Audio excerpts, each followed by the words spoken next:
jeudi 14 décembre 2017, et cette reprise du cycle intitulé La vie derrière soi.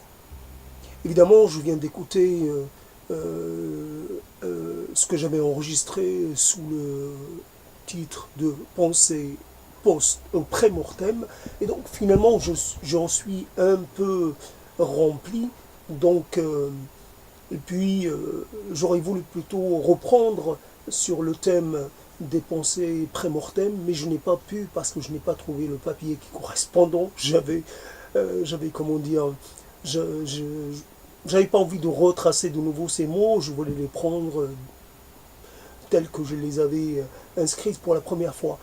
Et la vie derrière soi, c'est aussi un peu, comme c'est le titre d'un ouvrage de fiction, à chaque fois on a envie d'établir, de s'installer dans une forme fictionnelle d'une manière ou d'une autre. Un peu ne pas parler de façon courante, mais prendre un peu de recul. La vie derrière soi, comme un titre de tableau, et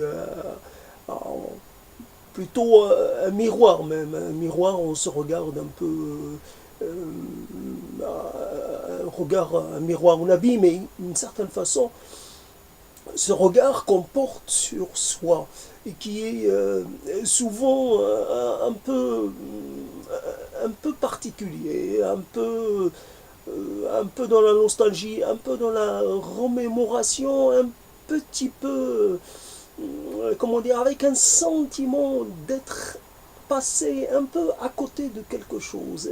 Et ce sentiment d'être d'avoir un peu raté peut-être l'occasion de se révéler, d'avoir raté un peu l'objet qui aurait pu nous permettre de nous définir, de nous installer dans un statut, je veux dire, un statut avec lequel on aurait été largement dans un bon dialogue. C'est cela, nous sommes souvent en conflit avec nous-mêmes parce que nous savons pas exactement où nous positionner, quelle devrait être notre fonction, notre rôle dans la société globalement. Qu'est-ce que nous devons emprunter comme identité sociale, qu'est-ce que nous devons plutôt mettre en avant, qu'est-ce que nous devons, ou ce que nous devons, d'une certaine façon, refouler, oblitérer même. Et voilà, la vie derrière soi est peut-être l'envie d'un grand rire. C'est le rire. On peut dire d'un rire qu'il désarme. On peut aussi dire qu'il désacralise. C'est rare qu'il y ait des éclats de rire dans les lieux chargés de sacralité ou investis d'un pouvoir symbolique fort. Plutôt, comment dire, c'est plutôt une attitude de déférence, une attitude de, j'allais dire, de soumission, et une attitude de modestie, non pas le rire, le grand rire. Ça dénote aussi, comment dire, une sorte de défi, une sorte de comment dire, de présence, une sorte de prise de distance par rapport à l'objet qui fait naître ce rire, rire de la vie un peu.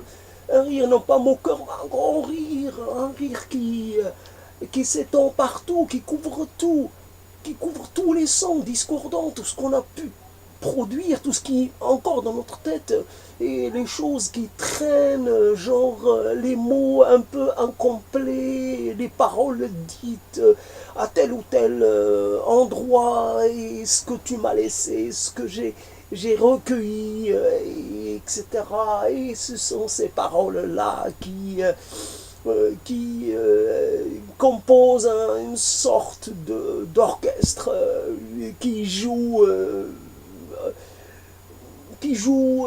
quand même, qui compose, qui joue cette symphonie de la comment dire, de la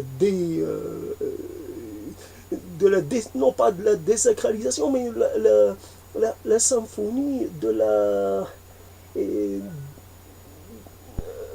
la, une sorte de symphonie violente pour à chaque fois venir donner un coup dans ce que nous pouvons un peu essayer d'établir comme, comme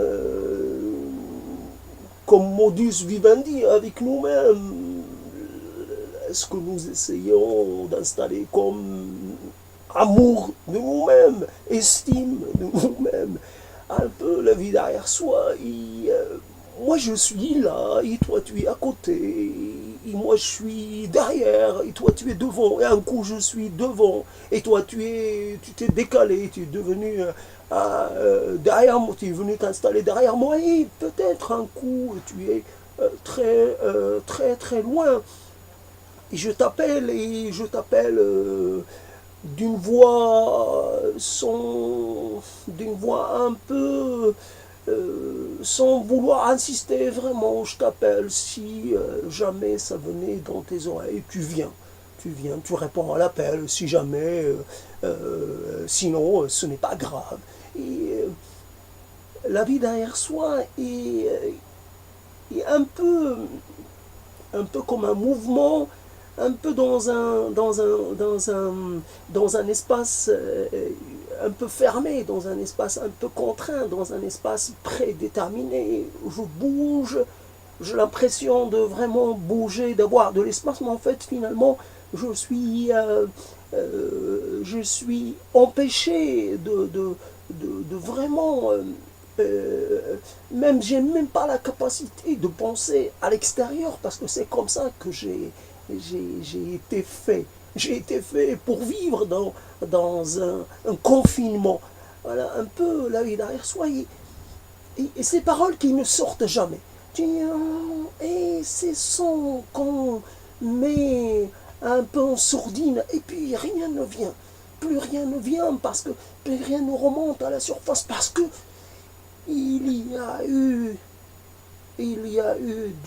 comment dire, de la remontrance, du rabrouage. J'ai été, j'ai été empêché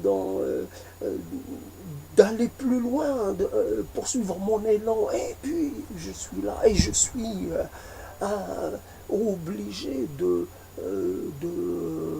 faire dans, un peu dans la discrétion, un peu dans la non-manifestation. Et la vie derrière soi et même plus la possibilité de crier.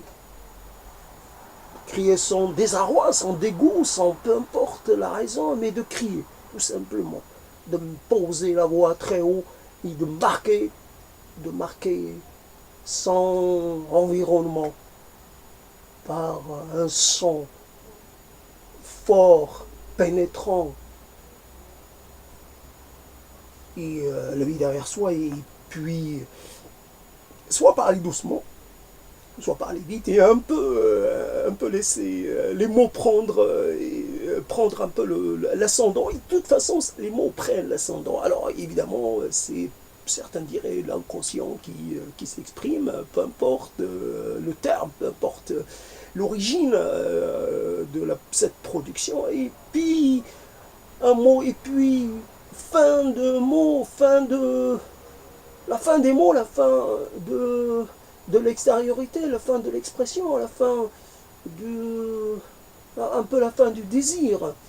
Les mots, finalement, quelque part, ils transportent encore un peu de désir.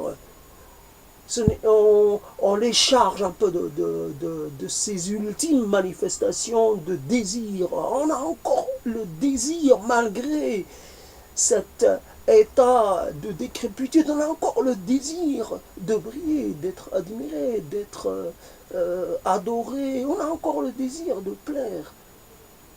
C'est comme ça qu'on est fait. On ne prend jamais sa retraite de ce domaine-là. Et quelque part, peu importe l'image qu'on renvoie, on, on se pense en droit de désirer, en droit de vouloir. Voilà encore des mots et qui, je ne peux pas faire autrement. Il y a comme une sorte d'automaticité de certains mots et comme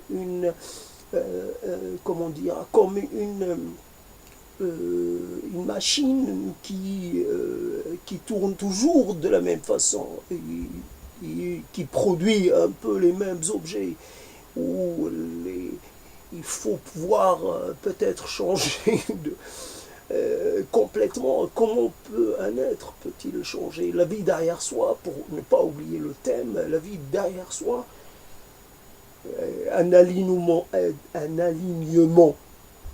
de personnes debout et de personnes couchées. Des personnes qui, debout, sont silencieuses, celles qui sont couchées, elles se plaignent, elles gémissent. Elles gémissent parce qu'elles sont dans l'incapacité de se redresser. Chacun est dans un état avancé de mort et chacun demande de l'aide, chacun s'adresse à force invisible, s'adresse à tout ce qui peut accorder, tout ce qui peut répondre à sa demande. Force obscure, divinité d'hier et d'aujourd'hui, peut-être même de demain, tout le monde est prié de se manifester, manifestez-vous. J'ai tort de ne pas croire en vous aujourd'hui, en ce moment où je crois, manifestez-vous, aidez-moi. Ça bascule, les mourants deviennent des gisants et les gisants basculent dans un trou profond. Un trou profond sans fond. On n'entend même pas le son de leur chute. On prête l'oreille et on n'entend toujours rien. Cette profondeur, c'est combien de kilomètres? C'est combien d'heures? C'est combien de jours avant d'atteindre le fond? Peut-être qu'il n'y a pas de fond. Et celui qui s'enfonce dans le profond de l'obscurité des jours anciens, on n'entendra plus. On n'entendra plus aucun son remonter de lui. Il disparaît. Matière, son, et tout ce qui peut remonter de lui n'existe pas. La vie derrière soi, j'en crie un moment, je crie, j'interpelle, j'exhorte, je demande, je bafoue. Je cherche dans mon esprit qu'est-ce que je peux dire de bien fait, de bien signifiant, de bien articulé, pour que le passant cesse d'être un simple passant, qu'il s'arrête, que le passant s'arrête et qu'il me témoigne de sa parenté. La vie derrière soi, il reste juste un petit trou pour voir la lumière du jour. Un petit trou qui ne cesse de rapetisser. Plus ça va, puis le trou devient minuscule. Et je compte sur cette minusculité pour garder le contact avec le jour, le contact avec la vie. La vie derrière soi, il y a un moment, il n'est plus possible de dire que l'espoir est une donnée essentielle de l'existence, est une donnée concrète. Le concret est passé. Il a laissé son tour à quelque chose de totalement informe. Le concret, ou alors c'est un concret de mort. concrètement, c'est une mort silencieuse. C'est une mort qui avance. La mort n'a pas peur, elle avance. Elle marque son territoire. Elle marque ses sujets. Je suis le sujet de la mort. Je lui appartiens.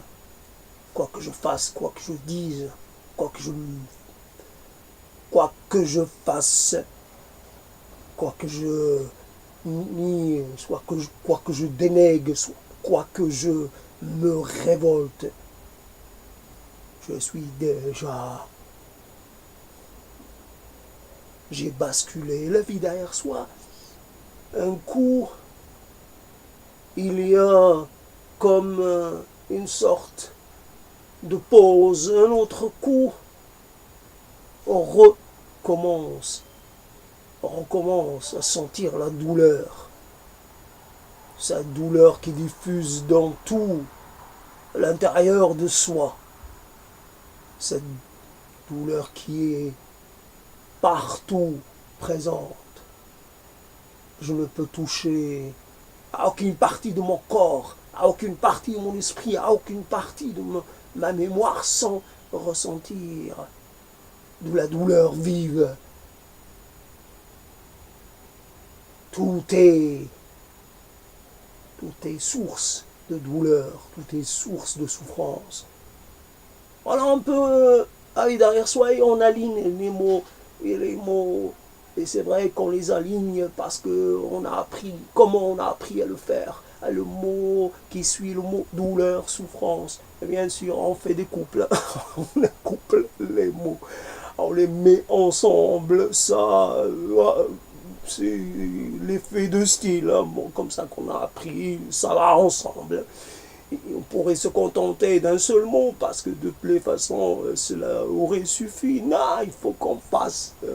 il faut qu'on avance par dualité, par deux. Non pas dualité, mais par deux. Souffrance, comme pour mieux accentuer le propos, pour mieux densifier l'expression. Et pourtant, quand on dit qu'on souffre, on souffre. Ça suffit largement. Chacun, évidemment, la reçoit à sa façon. Chacun est sensible à la douleur de l'autre parce qu'évidemment, elle renvoie à sa propre douleur. C'est clair que c'est d'une simplicité, c'est d'une automaticité confondante, mais c'est comme ça. Après, on a toujours un problème avec ces matériaux technologiques, avec ces limites de la technologie. Moi, je suis limité par le temps de parole et en même temps, c'est bien parce que ce qu'on a à dire, ce qu'on peut dire en une heure, on peut aussi le dire en quelques minutes. Ce n'est pas important parce qu'il faut mettre un peu de densité dans le propos et cela est largement... cela suffit, cela devient suffisant. Et donc, voilà, là, je ne suis pas du tout dans le propos, mais c'est pas grave, je suis à côté. Je suis tombé sur la vie derrière soi. Il faut pouvoir trouver une astuce pour mieux quitter la vie, pour mieux accepter le fait de devoir la quitter. Une manière intelligente, une manière un peu légère. C'est beau la vie comme comme quelque chose qu'on a goûté, qu'on n'a pas envie de regoûter parce que c'était bien la première fois, mais bon, si on la regoute, peut-être qu'on aurait ça aurait moins d'effet, on sentirait moins bien. Donc on aimerait rester sur le bon souvenir de la première fois. La vie, ça va à un moment. Et un peu trop, ça va plus. Pas un peu beaucoup, un peu, ça commence un peu à partir dans tous les sens. Ça commence à devenir un peu ingérable, ça commence à devenir un peu lourd, ça pèse. Bah, et puis, ce qui pèse, c'est le passé, et non pas le présent. Je suis obligé de vivre dans le passé parce que j'ai plus de présent. Et c'est comme ça. Et ça devient que ça et rien d'autre. Alors, faut savoir partir, comme dirait l'autre. Faut savoir partir avant que quelque chose vous force à le faire. La vie derrière soi et on aimerait quelque part en prenant le même propos, on aimerait un peu peut-être se rapprocher de celui qui l'a tenu pour la première fois et quelque part malgré l'infaisabilité de la chose, on aimerait se rapprocher de cette personne parce que juste pour la phrase qu'il a dite, simplement sans une proximité, on a un désir de rapprochement. On fait ce rapprochement dans l'abstrait, on le fait comme on peut le faire, on le fait, mais on sait que l'autre ne pourra pas en être averti, il ne pourra pas en ressentir un quelconque bénéfice. Oui, il est parti le un, le double, celui qui fit un double aussi, il est parti. Ils sont partis tous les deux. Il n'est plus là. Il y a cette question, oui, est-ce la seule qui mérite d'être posée? Je n'en sais rien. Alors, la vie derrière soi est un petit jeu, non pas pervers, non, juste un petit jeu simple. S'il fallait comment dire, avec ce propos, il y a des propos qu'on essaie de développer parce qu'on sait que on peut y mettre plein de choses un peu nostalgiques et un peu de mélancolie aussi. C'est un jeu. C'est un jeu. Alors évidemment, le jeu comme le rire, comme le grand rire, c'est une manière comme une autre d'oublier un peu l'absurdité des choses, l'absurdité de l'instant. Ça, c'est absurde, c'est la chose qui vaille de dire non, que je ne crois parce que c'est absurde, non, je ne crois pas, je crois en l'absurde, tout simplement. Hein, simplement, les choses n'ont pas de sens. Et telles qu'elles se déroulent, elles n'ont pas d'ordre, elles n'ont pas de morale, elles n'ont pas. C'est l'absurdité. C'est l'incompréhension. Un coup, il y a des choses qu'on essaie un petit peu d'installer dans une sorte de dimension, une sorte de système d'ordre, et puis finalement, cet ordre s'écroule. Et puis parce que tout est absurde, tout ce que nous faisons, tout ce que nous déterminons, prédéterminons, tout ce que nous essayons d'installer, finit par mourir, finit par se désagréger. Et c'est parce qu'il n'y a pas d'ordre, fondamentalement, il n'y a pas d'ordre, il n'y a pas de finalité, il n'y a pas de mission, il n'y a pas de salut, il n'y a rien, tout cela. Il y a juste le vivre pour sentir un peu, pour ressentir un peu le côté absurde des choses. Pourquoi c'est fait, et pourquoi c'est fait comme ça et pas fait autrement, pourquoi être aussi vivre et pour être aussi dépendant et de ressentir les effets de la dépendance, juste la dépendance à l'air, tout simplement, la dépendance continue, permanente à l'air, la première chose, l'air, et puis voilà, c'est absurde de croire que nous sommes je ne sais pas ce que nous mettons derrière cela. Nous mettons plein de choses, mais nous ne mettons jamais un peu le côté insensé qui n'a un côté incompréhensible, le côté de notre propre condition, l'air. Sans l'air, rien. Oui, c'est cela. Et puis, voilà, on est inscrit dans quelque chose qui, a priori, est plus grand que nous, est plus vieille que nous, et plus... Et puis, nous allons un peu cesser d'être ce que nous sommes pour de nouveau intégrer le grand tout de l'existant, ou le tout petit de l'existant, peu importe. Et voilà un peu la vie derrière soi, et puis les paroles qui s'enchaînent dans un désordre joyeux, et puis les paroles qui viennent et qui ne viennent pas, et puis le propos qui se casse la gueule, et puis bienvenue dans le cassage de gueule, ça fait rire aussi quand on se tale, ça nous fait rire parce que ça nous surprend. Voilà, quelque part, à un moment donné, debout, puis on est par terre, et peut-être en ayant perdu une dent, en ayant peut-être en ayant peut-être brisé une jambe, et puis que faut-il? Ça a l'air absurde, ça a l'air incompréhensible, et puis c'est là, il faut faire avec. Ça rejoint des propos que j'ai déjà tenus, il faut faire avec. Et voilà.